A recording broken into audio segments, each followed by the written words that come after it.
Hey, this is Randy from NERDOUT. Our episodes will be back very shortly, but I wanted to just sort of show you something I just recently picked up. This is one of those items that I saw a picture of it on a pre-order, and it just took me, and I had to have it. I have no connection to this property whatsoever. Techroide Blader's the character's name. I believe it's from a show called Techno Police 21. I could be wrong, but I don't know if this was popular in Japan, but from my point of view as an American, like, I never heard of this.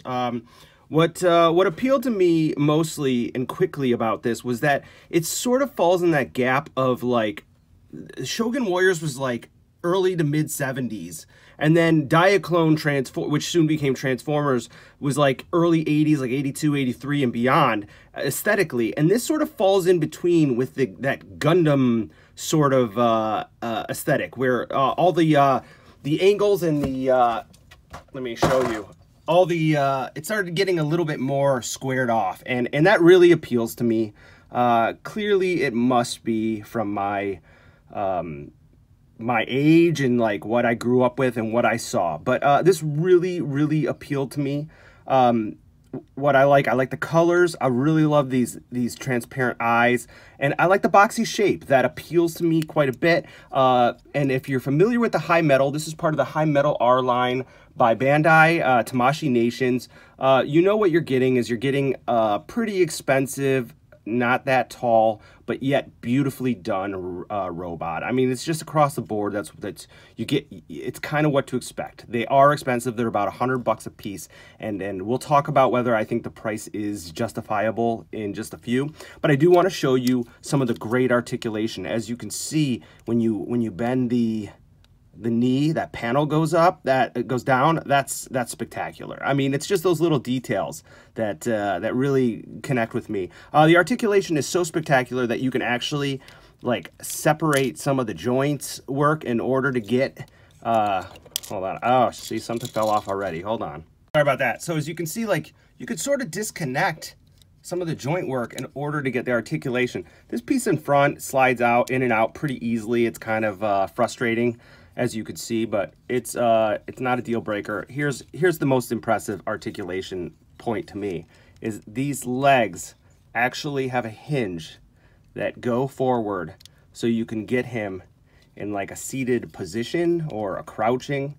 That's pretty spectacular. I don't know if I'm gonna try it, of course. I don't know that I'm gonna display him in that crouching. That's a little tight, but you know, we would rather have it too tight than too loose. And then it goes back. Let me get it back. Okay, so as you can see, there's a lot of moving parts. Shoulders, double jointed, elbows. The head is really nice because it can move quite a bit forward, back, side to side, down, up, and whatever. He comes with 2 of these antennas, which is probably good. You only need 1 of them, but it's a good thing that he's got 2, because this is going to get stress marks, no doubt. So overall, I love this design. He comes with multitudes of hands, so you can do all sorts of posing. And then his one weapon is this pretty cool, intense rifle. And again, you can get him in like a crouching on the ground, like sniper position, I guess. But it fits great. It looks great. It's actually kind of got more, and again, I'm not a gun expert, but it almost looks like it's got a slightly more realistic tone. Actually, no, it's pretty Gundam-ish, which is that sort of like, yeah, this could probably exist in the future type thing. It's not like outrageous like a Transformers gun where it's like, you know, I don't know, super unrealistic, I guess. So anyways, that's the gun. That's his one accessory, and this moves. That's cool. Let's talk about one of my complaints is this line is called Hi-Metal. Now, from what I understand, that's not a reference to actual die-cast metal. But with that said, I like die-cast metal. There's nothing like the feel of cold, hard die-cast metal. The only die-cast metal to be found, as far as what I can feel, is the feet. which is great. You need some die-cast metal feet. And I think the inside of this panel might be die-cast metal too, but I can't tell. Like, you know, you can feel the cold of the metal. This feels like it's got some of that die-cast metal, but I'm not 100% sure, and so I don't want to say it is. That's a big of an issue for me, because even though die-cast metal is a preference to some people and not to others, I like it. It makes me feel like I'm getting my money's worth. It's completely something that I've established in my head. Some people get it, some people don't, but I like, if I'm going to get a small robot like this, and he is pretty small, I want to have some die-cast metal, a little bit more than this. With that said, it's not a deal breaker, but like some of the, I mean, I think some of the high metal stuff didn't have a lot of metal, but just for comparison, here's the high metal Dougram, and this has got, the Dougram has a ton, sorry, let me get it back, has a ton more heft to it, but it also has some big ass backpacks and stuff like that.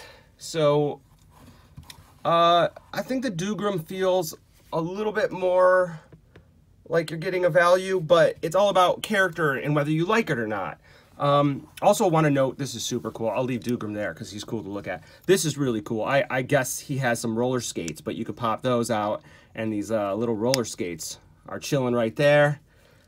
Pretty cool little detail. I like it. I like the details.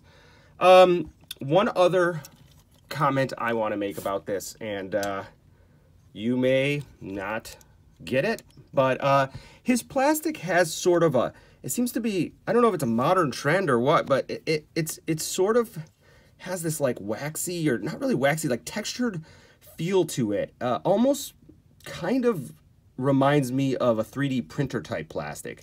And Generation Toy uses it a lot. If you're familiar with some of the third-party stuff, Generation Toy, which makes this big dude, which is the Optimus Primal guy. See, I'm working with a really small area here. It has that sort of kind of plastic. It's probably easily more durable, but I like that sort of smooth, I like that glossy painted plastic. Obviously, if the area shouldn't be glossy, I don't want it to be glossy. But this has like a sort of a textured sort of 3D printer feel. And I'm going to say this guy has that. I do wish it was a little more painted. I think it would make for a better shelf queen. But with that said, it's a beautiful representation of a character I know nothing about. Let me get these back in so we can stand.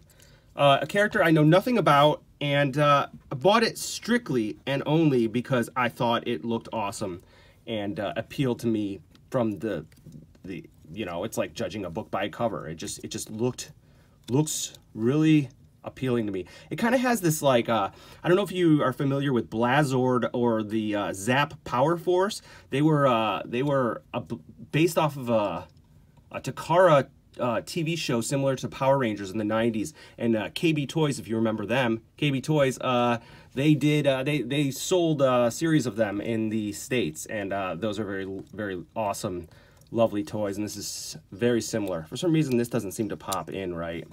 Stop. Yeah, it looks like it's going forward too much. I think I gotta pop something in. All right, there we go. So yeah, overall, we'll talk about the price. Yeah, dude, there's no justification for this. I mean, there is a justification. You're getting super high quality. There's super articulation. You're getting, this is the only version of Techroide blade that you're probably ever gonna see or need at retail, you know, in your collection. So if this appeals to you, spend the $100, get it, put it in your collection, play with it, have fun, and pose it, and do what you do with your action figures. Because this is probably it. So yeah, as $100 for these, they're expensive.